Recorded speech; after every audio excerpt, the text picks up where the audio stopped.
जाए, इन नरकों में मनुष्य न पड़े, ऐसा कोई साधन बताओ। तब श्री सुखदेव जी कहते हैं, परीक्षित, मनुष्य अगर नरकों से बचना चाहें, कथा बहुत होती है इसलिए मैं हर विषय को कभी छोटा कर देता हूँ। नरकों से बचने के लिए केवल भगवान का नाम है जो हमें नरक से बचाता है। तो आप सब मेरे भाई बहन बड़े आदर से कथा सुन रहे हैं, तो आप लोग नरक जानते हैं किसे कहते हैं? नरक स्वर्ग सुना है? जानते हैं कि नहीं जानते हैं? देखा किसी ने नरक स्वर्ग? देखा है? किसी ने नहीं देखा। लोग कह देते हैं कि तुम नरक जाओगे, कोई कहता है तुम स्वर्ग जाओगे। अब हम आपको नरक और स्वर्ग का दर्शन कराएं, आपको अच्छा लगे तो मान लेना। नरक और स्वर्ग कहीं होंगे ऐसा न सोचें, नरक और स्वर्ग यही है। गोस्वामी तुलसीदास रामचरितमानस में कहते हैं, धरनी धाम धनु पुर परिवार, स्वर्ग नरक जहाँ लगे, स्वर्ग नरक जहाँ लगी व्यवहारू। स्वर्ग और नरक की उत्पत्ति हमारे व्यवहार से होती। जैसा हमारा व्यवहार होगा वैसे ही स्वर्ग, वैसा ही नरक। जैसे हम लोग कथा पांडाल में बैठे हैं, नंद उत्सव मनाने के लिए, नंद उत्सव सेलिब्रेट करेंगे। इस समय आपको कौन सी फीलिंग आ रही है कि हम स्वर्ग में बैठे हैं? और अभी अभी तुरंत कोई पीछे से एक थप्पड़ किसी के मारे, आप उसके 2 थप्पड़ मारेंगे, वो 2 मारेगा, तुम 4 मारोगे, तो तुरंत पांडाल में ही नरक बन जाएगा। तुम सब सुन रहे हो तो स्वर्ग वाली फीलिंग, लड़ने लगो नरक वाली फीलिंग। अच्छा, एक निश्चित है कि एक मारोगे, 2 मारेगा दूसरा। परीक्षण करके देख लेना, अभी मत करना, कोई कथा के बाद नहीं करना। नहीं, अभी यहाँ सोचा कि महाराज जी ने कहा तो देखें ऐसा होगा, अभी नहीं प्लीज। तो नरक स्वर्ग जहाँ लगी व्यवहार।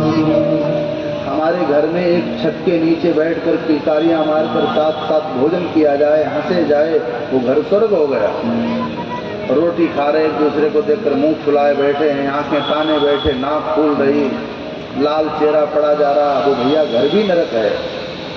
रामचरितमानस में लंका को, सोने की नगरी को नरक कह दिया गोस्वामी तुलसीदास ने। हम तुम अपने घर में अच्छा टाइल, अच्छा पत्थर लगा सकते हो, पूरा घर वातानुकूलित बना सकते हो, इतनी कर सकते हो, लेकिन दीवारें, चौखट, खिड़की, दरवाजे सोने के नहीं लगा सकते। लंका में सब सोने का ही था, परंतु उस रहने वाली लंका में लोग अच्छे नहीं थे। महिष खाई और मदिरा पाना, भक्षण अभक्षण खाते हैं। तो रहने वाले जहाँ अच्छे होंगे वो घर स्वर्ग बन जाएगा। भले हमारे घर में अच्छा पत्थर न लगा हो, पलंग अच्छा न हो, टूटी चारपाई हो, नमक रोटी हो, रहने वाले अच्छे हैं तो हमारी फूस की झोपड़ी भी सुखमय है। तो रहने वाले अच्छे नहीं तो बड़े बड़े महलों में भी आग लगी होती है, जाकर के देखो, अंदर से बड़े टूटे लोग होते हैं। फूस की झोपड़ी होती है, नमक रोटी होता है, लेकिन उस पर लिखा होता है सुस्वागतम, मोस्ट वेलकम। और बड़ी बड़ी हवेलियों को देखो तो क्या लिखा होता है? कुत्तों से सावधान। अच्छा घर बनेगा तो ये लिखा जाएगा कुत्तों से सावधान, ये नहीं लिखा जाएगा तो ये लिखा जाएगा आप सीसीटीवी कैमरे की निगरानी में हैं। आने वाले को लगता है कि हम सो रहे हैं, उसकी फीलिंग बदल जाती है। दूसरा उत्तर पूछा है लोगों ने कि महाराज हमारा घर भी स्वर्ग बन जाए, इसका उपाय क्या है? माना हमारे घर में लोग विपरीत हैं, हमारे घर में अच्छे लोग नहीं हैं, सदाचारी नहीं हैं, तो हमारे घर अच्छा कैसे बने? उपाय बताया। कि तुम्हारा भी घर हमारा भी घर स्वर्ग बन जाएगा। शाम को पूरे परिवार को बिठाओ और 5 मिनट भगवान का नाम गाओ। नाम संकीर्तनम यस्य, नाम गाओ। नाम लेने मात्र से हमारे घर में नकारात्मक सोच वाले सकारात्मक भावनाओं में बह जाते हैं। नाम की महिमा। परीक्षित ने पूछा, महाराज नाम लेने से किसका उद्धार हो रहा है? बोले, जनपद कन्नौज में अजामिल नाम का एक ब्राह्मण था, महापापी था, वैश्यागामी था, मांस मदिरा खा पीने वाला था। अपने बेटे का नाम नारायण रखा और बेटे का नाम नारायण नारायण नारायण नारायण कहने से वह अजामिल वैकुंठवासी हो गया। ये नाम की महिमा, नाम लेने से। तो श्रोताओं ने फिर पूछा, जैसे आप जैसे सज्जन श्रोता जो हमें सुन रहे हो, उन्होंने पूछा कि महाराज नाम कैसे लें? नहा धोकर के, बिना नहाए? बोले, भाव कुभाव अनख आलसहूं, नाम जपत मंगल दिसि दसहूं। तुम भैया बिना नहाए नाम जपो, लेटे लेटे जपो। श्रोताओं ने फिर कहा, महाराज टाइम नहीं है। तो टाइम हम बता देते हैं। जब बाथरूम में जाओ, 1 लोटा पानी डालो और श्री राम जय जय राम, राधे राधे राधे राधे। उस समय कौन सा काम करोगे? अरे 5 मिनट नहाने में लगेंगे, साबुन लगाओगे, शैम्पू करोगे, टावल से शरीर को पोंछोगे, कुछ तो समय लगेगा। कितनी देर तुम राधा राधा गा लो, भजन हो गया। ठीक है, बताओ। लोग कह देते कि हमारे पास समय नहीं। बाथरूम में क्या करोगे? अच्छा, आटा गूंथते समय क्या काम होता है? हाथ भी धोना। लेकिन हाँ, आटा गूंथते समय मोबाइल, हेलो मौसी जी कैसी हो, कब आओगी? माताओं को हमारे यहाँ अष्टभुजी कहा गया। बड़ी इनमें बड़ी शक्ति होती है। आटा गूंथती जाएंगी, हेलो मौसी जी कुकर में कितनी सीटी आई, इसका भी ध्यान। एक साथ कई काम करो। आटा गूंथती जाओ, राधा राधा जपते जाओ। गाड़ी चलाते जाओ, राधा राधा जपते जाओ। खेत में काम करते जाओ, कृष्ण कृष्ण का नाम करते जाओ। तुम्हारा काम भी हो जाएगा और भजन भी हो जाएगा। बच्चे स्कूल जाएं, बैठता को साइकिल पर बैठो, श्री राम जय जय राम, राधा राधा कृष्ण कृष्ण श्री हरि शरणम, जो अच्छा लगे मंत्र जपते चले जाओ। तुम्हारी जर्नी भी अच्छी हो जाएगी और तुम्हारा भजन भी अच्छा हो जाएगा। और कोई संशय, कोई बहाना? भजन से ही हमारे घर में, हमारे चित्त में, परिवार में, समाज में सकारात्मक सोच आएगी। हमारा जितना प्रबल भजन होगा। नाम की महिमा गाई।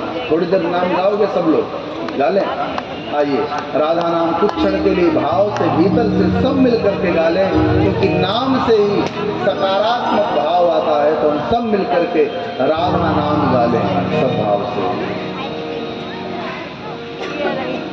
राधा जय राधा, श्री राधा बरसाने वाली, राधा राधा मेरी राधा बरसाने वाली, राधा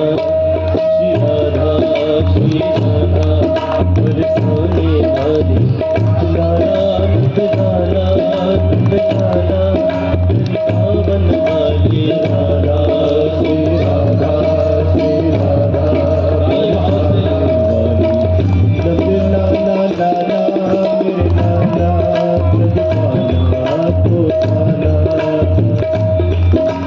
राधा श्री राधा राधा बरसाने वाली, लाला लाला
अच्छा लगे। जरूरी नहीं कि तुम राधा गाओ, शिव गाओ, कृष्ण गाओ, राम गाओ। नाम की बड़ी शक्ति। कलिकाल में नाम में ठाकुर जी ने अपनी पूरी शक्ति छोड़ दी। भाव से, कुभाव से, अनख से, आलस से, जैसे चाहो वैसे आप लोग आज नहीं कल मान लो, नाम जपो, नाम में लग जाओ। मन न हो फिर भी जपो। देसी घी का लड्डू सीधा बना और चाहे टेढ़ा, स्वाद बराबर होता है। ऐसे चाहे नहा करके जपो चाहे बिना नहाए जपो, वो स्वाद में है।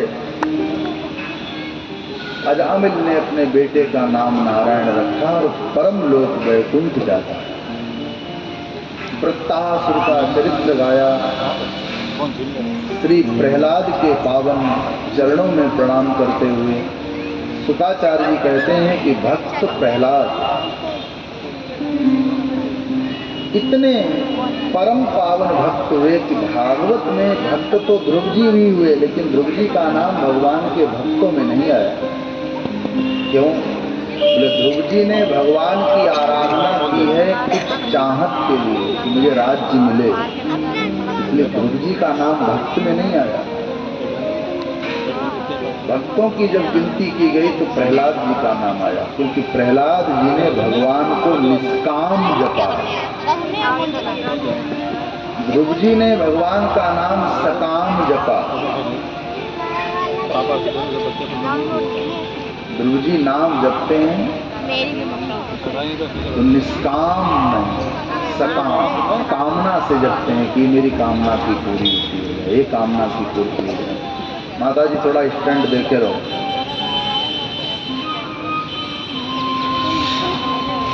तो कामना की पूर्ति के कारण श्री ध्रुव जी ने नाम जपा, इसलिए ध्रुव जी की गिनती भगवान के श्रेष्ठ भक्तों में नहीं हुई। और प्रहलाद जी की गिनती भगवान के उत्तम भक्तों में हुई। क्यों? क्योंकि प्रहलाद जी के सामने जब भगवान नरसिंह रूप में आए थे, हाथ जोड़कर प्रहलाद जी ने पूछा कि आपने मुझे दर्शन दिए। तो भगवान ने, नरसिंह भगवान प्रहलाद जी से कहते हैं कि बेटा आज हम खुश हैं, कुछ मांग लो, जो मांगने की इच्छा मुझसे मांग लो, मैं वही तुमको दे देंगे। तो प्रहलाद जी ने क्या मांगा? इसलिए प्रहलाद जी की उत्तम भक्तों में गिनती हुई। प्रहलाद जी कहते हैं कि हे ठाकुर जी, अगर आप हमारी पूजा से, सेवा से प्रसन्न हो तो ये वरदान दो कि कभी भी मेरे मन में मांगने की इच्छा ही न हो। क्या मांगा? कि हमारे मन में मांगने की भावना ही न हो, ये वरदान दो। इसलिए प्रहलाद जी का 12 भक्तों में गणना की गई। कौन कौन 12 भक्त हैं? स्वयंभू नारदः शंभू कुमारः कपिलो मनु प्रहलादो जनको भीष्मो बलिर्वैयासकिर्वयम्। भगवान के उत्तम भक्तों की गणना में प्रहलाद जी का नाम आता है। प्रहलादो जनको भीष्मो, ये भगवान के उत्तम भक्त कहे गए। इनकी कोई कामना चाहत नहीं। ऐसे प्रहलाद के लिए भगवान नरसिंह बन करके आए। 4 आश्रमों की कथा सुनाई है। पहला आश्रम पढ़ लो बेटे, मान लो, आनंद आएगा। पहला आश्रम ब्रह्मचर्य, दूसरा गृहस्थ, तीसरा वानप्रस्थ, चौथा संन्यास। इन 4 आश्रमों की कथा सुनाई। 25 वर्ष तक बेटा और बेटी को ब्रह्मचर्य का पालन करना चाहिए। उस ब्रह्मचर्य के पालन के समय में इत्र न लगाएं, चमकते हुए कपड़े न पहने, बड़े बाल न करें, श्रृंगार का कोई प्रसादन प्रयोग में न लाएं, अर्थात इसको हिंदी में कहें कि हमारी ओर कोई देखे ना ऐसा वेश बनाकर 25 वर्ष तक ब्रह्मचर्य का पालन करना चाहिए। 25 वर्ष के बाद आप गृहस्थ में जाएं, विवाह करें, संतति करें, फिर वानप्रस्थ। जब बेटे बेटियों का विवाह हो जाए, बेटे के बेटा हो जाए, बाबा बन जाओ पक्के वाले, तब घर से दूर जाना चाहिए और जाकर के फिर वहाँ भगवान को पाओ। चतुर्थ आश्रम है जिसका नाम है संन्यास। संन्यास माने परमहंसों का आश्रम, जहाँ पर हम सब कुछ त्याग देते हैं। सर्वन्यास इति संन्यास, जहाँ सब छूट जाता है, वहाँ जाकर के हम संन्यास आश्रम में भगवान को पाते। श्री सुखदेव जी ने भगवान के नाम की एक कथा सुनाई। कौन सी कथा? हर कथा बड़ी महत्वपूर्ण है और हर कथा में बड़ा सुंदर भाव दिया है हमारे सुखदेव जी ने। सुखदेव जी ने कथा पढ़कर के नहीं सुनाई। आज के जो वक्ता हमारे जैसे लोग पढ़कर की कथा सुना रहे नहीं, सुखदेव जी की आंखों के सामने लीला होने लगती थी, वो लीला देख करके सुखदेव जी बोलते थे। जैसा जैसा चित्रण होता था वैसा ही सुखदेव जी कहते थे, जो दिखाई पड़ता था। तो आचार्य सुखदेव जी कह रहे हैं कि एक त्रिकूट नाम का पर्वत आसीत गिरिवरो राजन त्रिकूट इति विश्रुतः। उस त्रिकूट पर्वत पर हाथी निवास करता है। एक बार हाथी ने अपने बच्चों से कहा कि चलो तुमको स्विमिंग पूल ले चलें। आज की बात है, सरोवर में नहाने लगा। हाथी अपने परिवार के साथ सरोवर में खूब नहाता है। नहाते नहाते एक जल में रहने वाले ग्रह ने हाथी का पैर पकड़ लिया। हाथी व्याकुल हुआ और उसने भगवान को पुकारा। भगवान तुरंत आए और अपने सुदर्शन चक्र के द्वारा ग्रह का सर काटा और हाथी को ग्रह से मुक्ति दिलाई। हाथी का हाथ पकड़कर ठाकुर जी जब द्वारिका गए, देखा कि हमसे पहले ये मगरमच्छ जिसने हाथी का पैर पकड़ा था, वो बैकुंठ में लक्ष्मी जी के पास बैठा। भगवान ने जाकर पूछा, क्यों भाई मगरमच्छ तू कहाँ से आ गया है? तू कैसे बैकुंठ में आया? लक्ष्मी जी कहती है, इसको हम लेकर के आए। क्यों? बोले आपके भक्त का भक्त है। भगवान कहते हैं कि पुकारा तो हाथी ने था, इसको बैकुंठ में क्यों लाए? माँ लक्ष्मी ने बड़ी सुंदर बात कही, सुनने योग्य। माँ लक्ष्मी कहती हैं कि प्रभु पुकारा हाथी ने, लेकिन आपके भक्त हाथी का इसने पैर पकड़ रखा था। ये आपका पैर नहीं पकड़ सकता, आपको नहीं पुकार सकता, आपकी पूजा नहीं कर सकता, लेकिन आपका पैर पकड़ने वाले के पैर तो पकड़ सकता है। इसलिए इसका भी वैकुंठ में उतना ही अधिकार है। मतलब हम भगवान की पूजा न कर पाए, लेकिन जो ठाकुर जी की पूजा करें, उसकी चरण शरण ग्रहण कर लें, हमारा भी उद्धार हो जाएगा। तो हाथी से पहले तो ग्रह का उद्धार हो रहा है। बोलो भक्त वत्सल भगवान की। ठाकुर जी ने हाथी का उद्धार किया। एक बार वह भगवान कच्छप बन करके आए हैं। भगवान का एक अवतार हुआ कछुआ अवतार। इसी कथा में एक कथा छिपी है, मैं गुरु कृपा से आज सुना रहा हूँ कि श्री राधा रानी का जन्म कैसे हुआ था। संभवतः सबके मन में राधा जी के जन्म, राधा जी के प्राकट्य की उत्सुकता होगी। तो इसी लीला कथा में श्री किशोरी जी के प्राकट्य की कथा भी निहित है, छिपी है। ऐसे छिपी है जैसे दूध में घी छिपा। भगवान के कच्छप अवतार की कथा सुना रहे हैं परमहंसाचार्य श्री सुखदेव जी। और किशोरी जी के प्राकट्य की भी कथा इसी में गाई गई। तो आप जितने भी मन से सुनेंगे तो आपको समझ में आएगा कि ब्रजभानु नंदिनी राधा रानी का प्राकट्य कैसे। आचार्य सुखदेव जी कहते हैं कि देवता और दैत्य दोनों में युद्ध चल रहा था। देवता हार जाते हैं, दैत्य जीत जाते हैं। भगवान ने कहा कि जाओ राजा बलि से मित्रता करके समुद्र मंथन करो और उस सागर से अमृत निकलेगा, अमृत पीकर तुम अजमर हो जाओ। देवता दैत्य आए, सागर का मंथन करने लगे। मंदराचल को मथानी बनाया, बासुकी नाग को रस्सी बनाया। और जब देवता दैत्य इसमें मंथन करने लगे तो मंदराचल कभी डूबता है तो कभी उछलता है। देवताओं ने भगवान से प्रार्थना की कि ठाकुर जी ये तो डूब रहा है। तो चतुर्भुज नारायण उसी क्षण सागर के अंदर कच्छप रूप में प्रकट हो गए। कच्छपा अवतार हो गया भगवान का। और मंदराचल को कच्छप भगवान अपनी पीठ पे रख लेते। भगवान कितने कोमल हैं, कमल के समान, लेकिन मंदराचल की रगड़ इतनी हुई कि भगवान की पीठ वज्र के समान हो। कछुआ देखा आप लोगों ने? कछुए की पीठ इतनी मजबूत होती है कि उस पर आप कुछ भी पत्थर डाल दो वो टूटेगी नहीं। तो भगवान कोमल थे, लेकिन मंदराचल की रगड़ से भगवान की पीठ कच्छप की हो गई, मोटी खाल पड़ गई। सागर मंथन प्रारंभ हुआ। सबसे पहले उस सागर से विष निकला, जहर। जहर इतना उग्र है कि वो पूरे त्रैलोक्य को जला देगा, इतना भयानक जहर।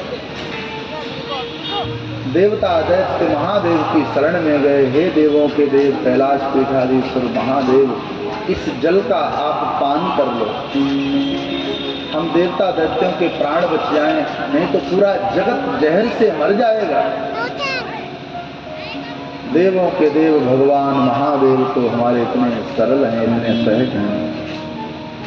उन्होंने देवता दैत्यों की पुकार पर उस जहर को करतली पर रखा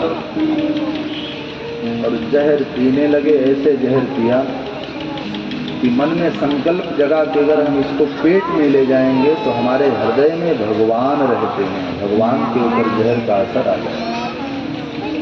तो मुख में रखे रहे, बोले मुख में राम नाम है। कहाँ रखें? तो न मुख में रखा न हृदय में रखा। महादेव ने नीले कंठ में रख लिया, अपना कंठ में रोका। अब जैसे ही कंठ में रोका तो महादेव का कंठ कैसा बन गया? नीला पड़ गया, जहर की तरह। नीलकंठ भगवान महादेव के कंठ पर नीली लाइन बन गई, नीले धागे बन गए। भगवान शंकर की ओर शोभा हो गई। भगवान शंकर कैसे हैं? कर्पूर गौरम, गोरा हो और उस पर हल्का नीला कोई दाग आ जाए तो सुंदरता बढ़ जाती है। महादेव के कंठ पर विष की लाइन बन गई। जैसे कुछ लोग होते हैं बड़े रूप रंग के अच्छे, कुंभ में देखने को मिलते हैं, तो पीठ पर महादेव को बना लेते हैं, टेटू बनवा लेते हैं, कुछ लोग हाथ पर बना लेते हैं। तो जितने जो लोग सुंदर होते हैं तो उसका रंग उतना ही खिल के आता है। ऐसे महादेव के कंठ पर वह नीली लाइन इतनी सुंदर, इतनी शोभनीय लग रही है क्योंकि गौर वर्ण है शिव।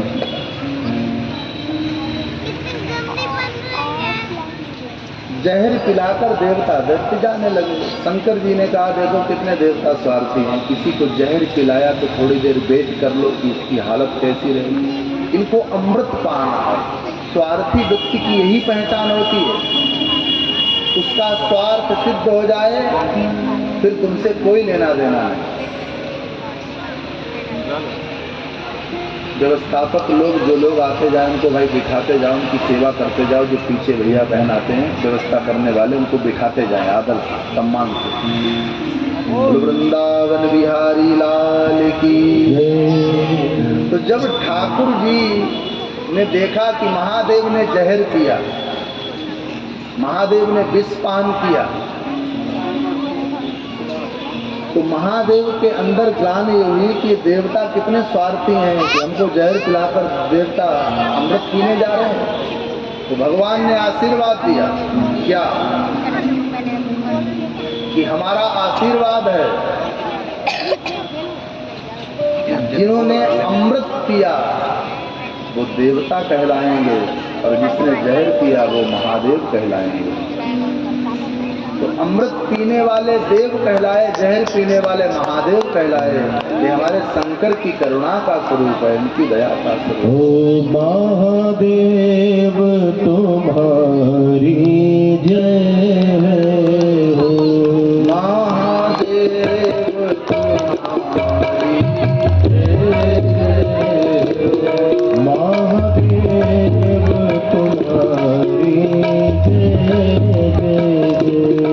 महादेव तुम्हारी महादेव तुम्हारी जय जय जय।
दौड़ कर आए, सागर का मंथन किया। गौ माता, कल्प वृक्ष, वारुणी देवी, अप्सराएं, कामधेनु, लक्ष्मी, कौस्तुभ मणि, ये सब प्रकट हुआ सागर से। मंथन करते करते, विचार करते करते अंत में अमृत प्रकट हुआ। इसका एक बड़ा सुंदर भाव दिया है संतों ने कि जब आप धर्म के पथ पर चलेंगे तो पहले विष रूपी विचार आएंगे कि भगवान की पूजा करें न करें, और विष निकलेगा दूसरे सोपान पर। फिर आएगा कि न करें इस स्थिति में। लेकिन धन्य है वह। आपको एक बड़ा सुंदर मैं उदाहरण देना चाहता हूँ कि जब हम भगवान के पथ पर चलते हैं तो मन में पहले विष रूपी विचार आता है, लेकिन अगर छोड़ दोगे तो विष बना रहेगा। करते रहोगे मंथन, करते रहोगे मंथन। मंथन माने मन का चिंतन करते करते अंत में अमृत मिलेगा। देखो, एक मैं कल कथा मंच पर था अंजनी भाई, तो कल मंच के बाद मुझे मैं टूट गया, बड़ा मुझे अंदर से खेद हुआ। मैं मंच पर था तो अक्सर फोन उठा नहीं सकते, तो फोन आए किसी की 5-7 मिस कॉल पड़ी थी। मैंने मंच से करके अनुराग भाई हम लोग जा रहे थे, श्याम जी अनिल तो बात की। हमने कहा बैक कॉल करें, किसी का फोन आ रहा है। तो मैंने फोन लगाया तो एक हमारी मुंह से रिश्ता रखने वाली माता जी थी, उनका कल देवलोक गमन हो गया। इतनी श्रद्धा में थी कि 2012 में उन्होंने बद्रीनाथ में कथा का आयोजन कराया था, 2012 की। और फिर वहाँ उन्होंने संकल्प लिया कि व्यास जी हम अपने परिवार के द्वारा प्रतिवर्ष नए साल पर हम नववर्ष किसी तीर्थ में कथा के द्वारा मनाएंगे। फिर दूसरी कथा उन्होंने रामेश्वरम में सुनी, तीसरी कथा द्वारिकापुरी में। फिर कोरोना काल पड़ गया तो वो जगन्नाथपुरी चौथा धाम मेरा बचा था कथा करने का, तो कभी बनारस में 2 बार कथा उन्होंने सुनी। उनके परिवार ने, हमारी एक न्यायाधीश महोदय हैं कल्पना जी, उन्होंने हरिद्वार में 2 बार, वृंदावन में, नैमिषारण्य में, तीर्थों में जाकर के, शिमला में जाकर के कथा सुनी। पूरे परिवार में लगभग 25 कथाएं। अभी 29 दिसंबर से 5 जनवरी हमारे साथ में उन्होंने कथा सुनी, और हमारे पूरे सब आचार्यों ने बड़ी श्रद्धा से परिक्रमा लगाया। और उम्र 70-75 वर्ष थी। 5 जनवरी को वृंदावन में थे हम सब लोग, कथा विराम हुई नए साल पर। फिर उसके बाद की घटना ये हुई कि सायंकाल सत्र में मन में आया कि चलो पूज्य महाराज श्री के दर्शन करने, तो प्रेमानंद जी के दर्शन करने के लिए गए साथ। और 5 को हम फर्रुखाबाद के लिए चले, क्योंकि यहाँ 7 से कथा थी, 6 को आना था। और वो परिवार देहरादून के लिए चला। उस रात में जिस दिन आना था, हम और अनुराग भाई बैठे रहे घंटे, और खूब घर जैसी बात है कि 12 वर्ष के रिश्ते में मैंने कभी उनको स्पर्श नहीं किया था, और उस दिन उनको हमने गले से लगाया और खूब खिलाया। जा रहे थे दोनों लोग हम रेलवे स्टेशन की ओर, वो देहरादून के लिए। कल 2 बजे उनका देवलोक गमन हो गया। तो जब मैंने साहस करके उनके परिवार में उनकी बिटिया को फोन किया, तो मैं बताना चाहता हूँ, मैं किसी कारण से बात नहीं कह रहा, हम सब लोग बैठे थे, स्पीकर खुला था। मैंने जब उनकी बिटिया को फोन किया 4:35, तो उस स्थिति में भी वो कह रहे व्यास जी राधे राधे, फिर रोने लगे। ऐसी स्थिति में कौन राधे राधे बोलता है? और कहने का भाव कि उस स्थिति में भी वो भगवान की स्मृति करते हुए बात कर रही है। तो माता जी के लिए राधा रानी के चरणों में प्रार्थना, वो तो सीधे बैकुंठ गई, ये तो बिल्कुल कंफर्म ही है। इसने तीर्थों में जाकर के 25 कथाओं का आयोजन कराया और बड़ा प्रेम मिला। और यहाँ भी मैं देख रहा हूँ, जैसे जो भी लोग, मैं यहाँ तीसरी चौथी कार कथा करने आया हूँ, जब किसी को मालूम हो जाता है कि हम कथा करने आ रहे, जो हमारे श्रोता, मैं देख रहा हूँ कि वो लोग हर कथा में, चाहे मैंने पंडाबाग कथा की हो, हमारे कादरी गेट से उधर पंडाबाग से, जिन जिन लोगों को जो मुझे पसंद करते, मुझे सुनते हैं लाइव अर्थात घर में, वो बेचारे दौड़ दौड़ के यहाँ भी आए हमारे सौरभ भाई के आमंत्रण देने पर भी, जहाँ जहाँ इन्होंने फ्लेक्सी लगा दी। तो मैं कह रहा था कि प्रथम सोपान पर चढ़ोगे तो मन में विष आएगा, और अंत तक तुम अगर कहते रहे तो अमृत निकलेगा। स्थिति कोई भी हो, भगवान को हम न भूलें, भगवान को न।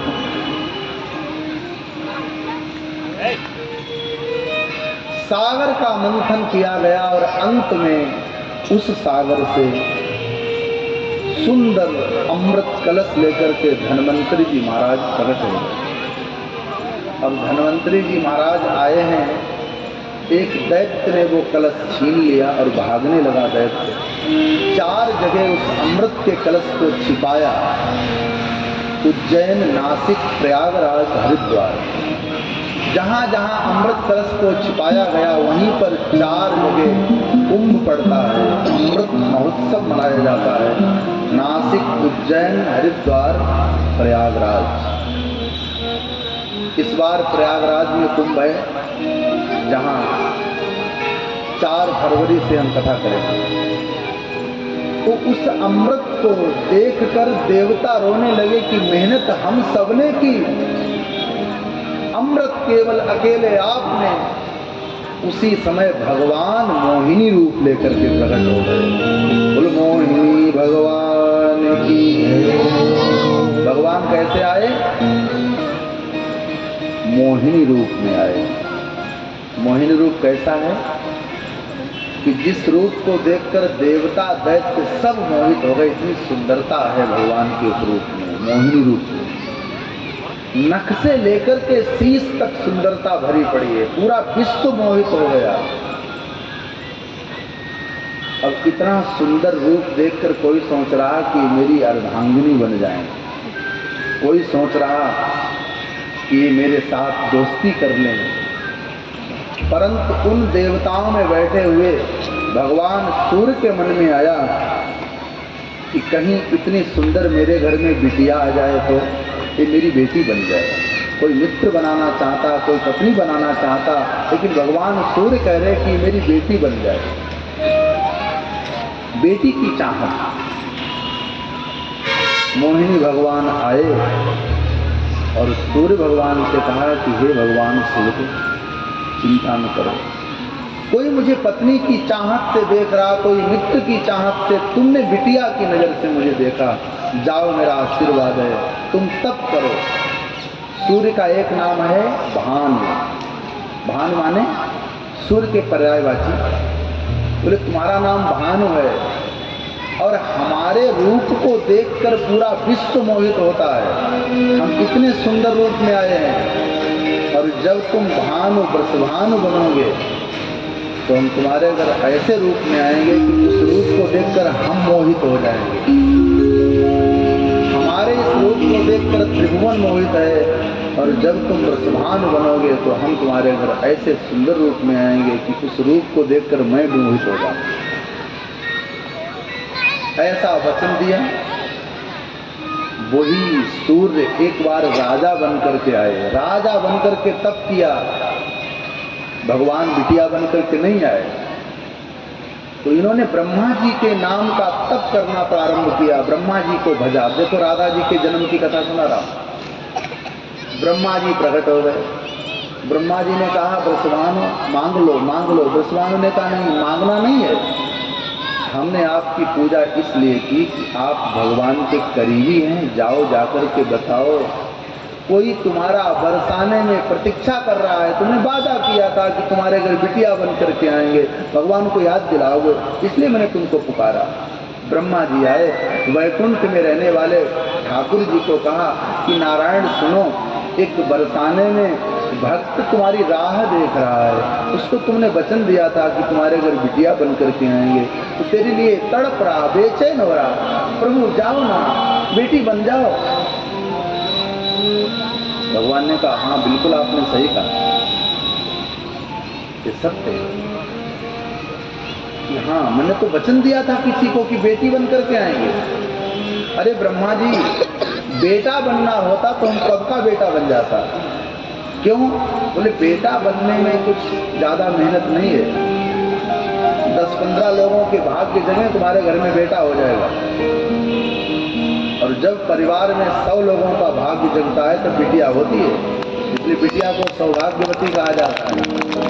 बोले बेटा बनना होता तो हम कब तक बेटा बन जाते। बिटिया बनना एक कठिन काम है, थोड़ा समझ लें। इतना कहकर के ब्रह्मा जी आए, बृषभान से कहा कि भगवान बिटिया बनकर के आने वाले हैं। अब हमारे ठाकुर जी ने क्या किया, मोहिनी भगवान वैकुंठ में घूम रहे थे और एकदम दर्पण में उन्होंने अपने को देखा। सुंदर मुकुट है, 4 भुजाएं हैं, शंख चक्र गदा पद्म। वो भगवान बैठ गए ड्रेसिंग टेबल के सामने और पहले 2 भुजाएं की, फिर श्रृंगार करना शुरू किया है वैकुंठपति ने। आंखों पर झीना झीना काजल लगाया, होठों पर लालिमा, केसों को खोला, चोटी बनाई, सुंदर सी बिंदी लगाई, पैर में पायजेब पहनी, कमर में करधनी, गले में सुंदर हार पहना। और ठाकुर जी अपने हाथों से श्रृंगार करते करते करते करते इतने सुंदर लगने लगे। भगवान श्रृंगार कर रहे और एकदम लक्ष्मी जी की चुनरी उठा करके, और जैसे भगवान ने अपने सर पर डाली और सर पर डालकर लक्ष्मी जी की चुनरी भगवान उस दर्पण में देखने लगे। देख रहे हैं कि हम कितने सुंदर लग रहे हैं। अपनी सुंदरता को दर्पण में देखते देखते देखते देखते उसी दर्पण से बिंब प्रकट हुआ, जो बिंब राधा जी के रूप में प्रकट हो गया। बोलो राधा मैया की। भगवान की सुंदरता ही किशोरी जी के रूप में प्रकट हुई। जगत की आत्मा है भगवान और भगवान की आत्मा है श्री जी, किशोरी जी, श्यामा जी। तो ठाकुर जी की सुंदरता से दर्पण से ही राधा रानी का प्राकट्य हुआ और वह वृषभान नंदिनी बनकर के आई कीर्ति मैया के यहाँ।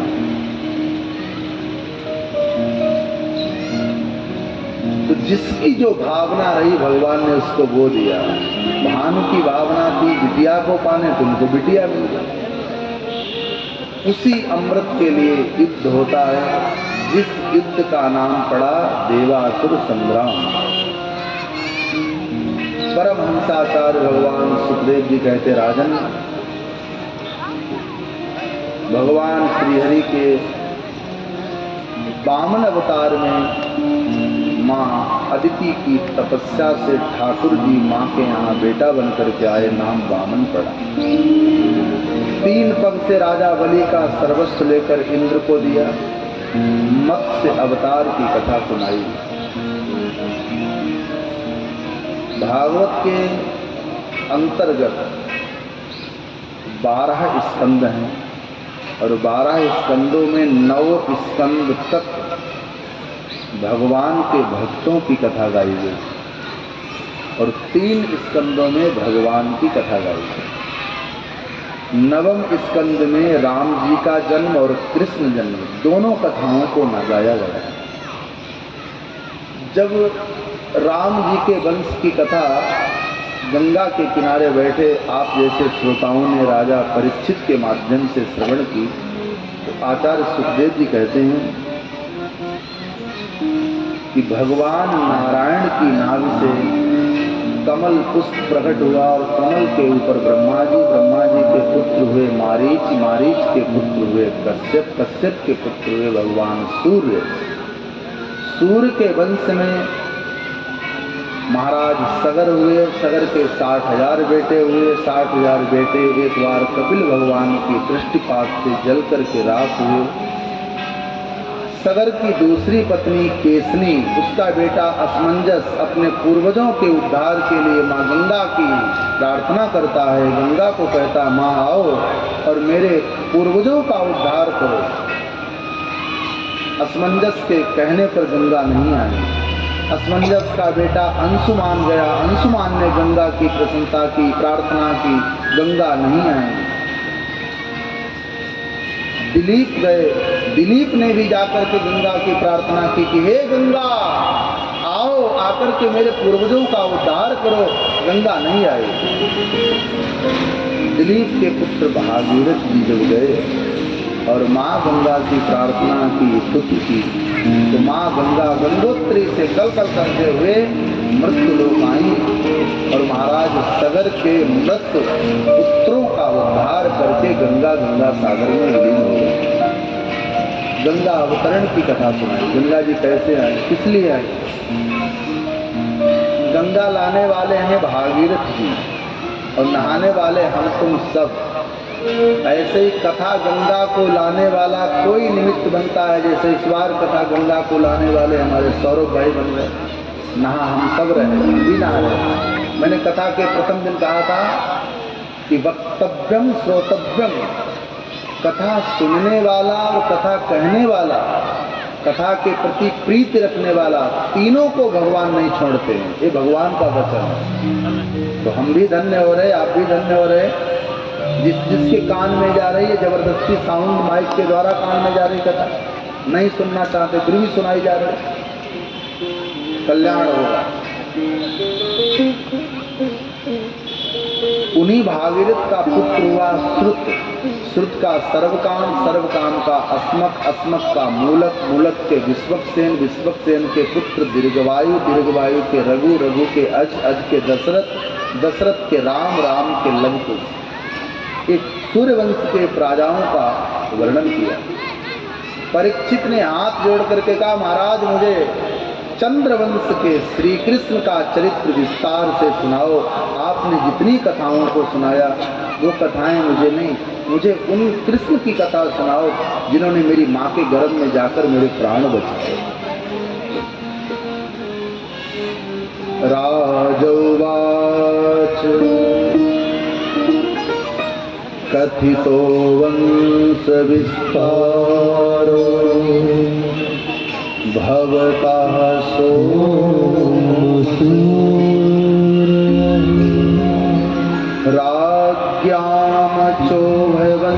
राज्ञामचोभवंस्यानां चरितं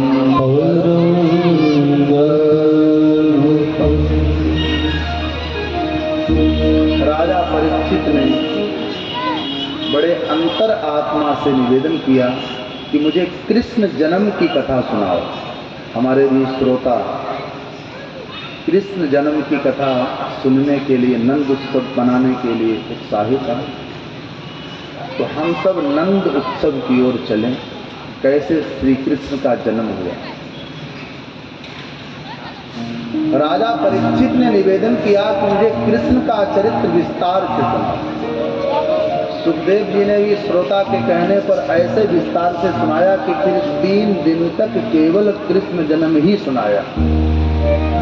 अब जो शेष दिन है 3, उनमें केवल कन्हैया के ही बाल चरित्रों को हम गाएंगे।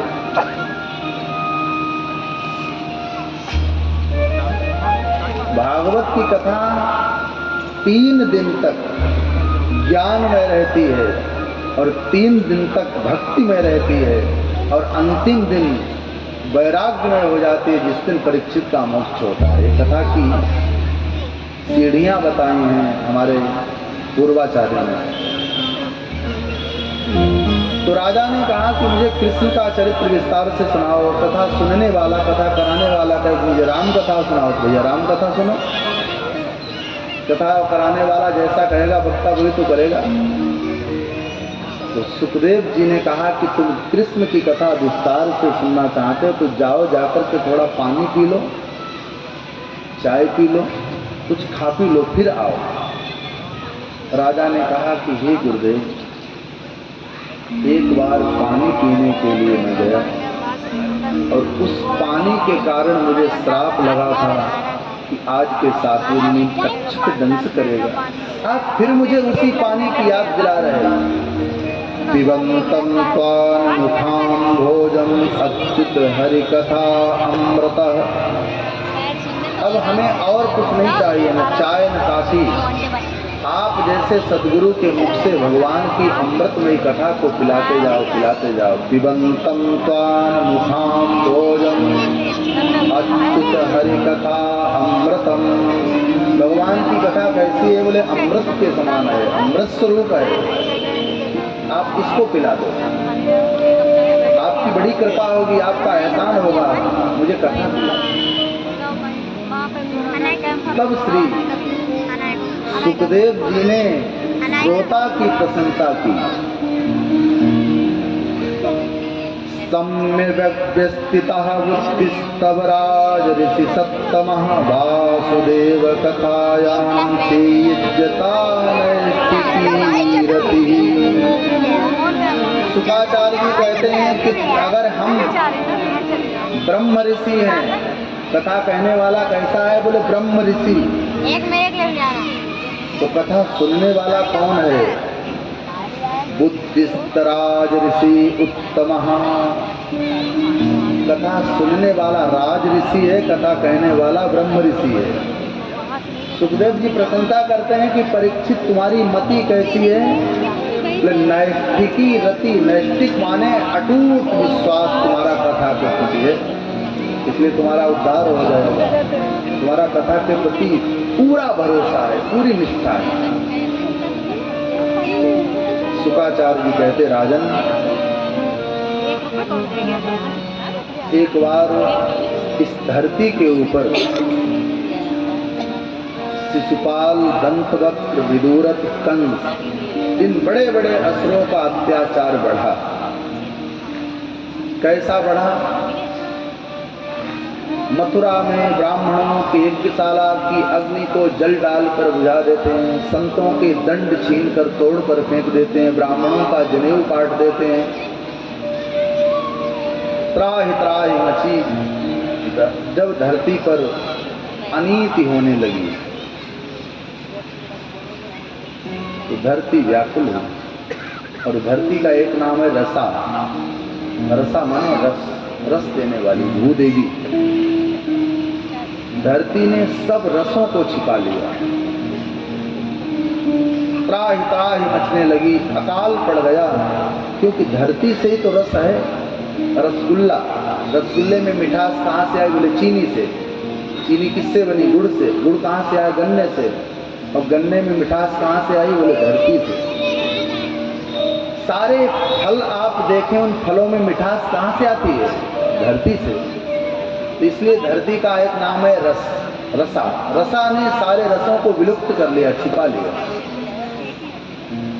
और ये धरती मैया सुंदर गाय का रूप धारण करके भगवान की चरण शरण में जाती है ब्रह्मा जी को लेकर। ब्रह्मा जी गए और क्षीर सागर में रहने वाले श्रीहरि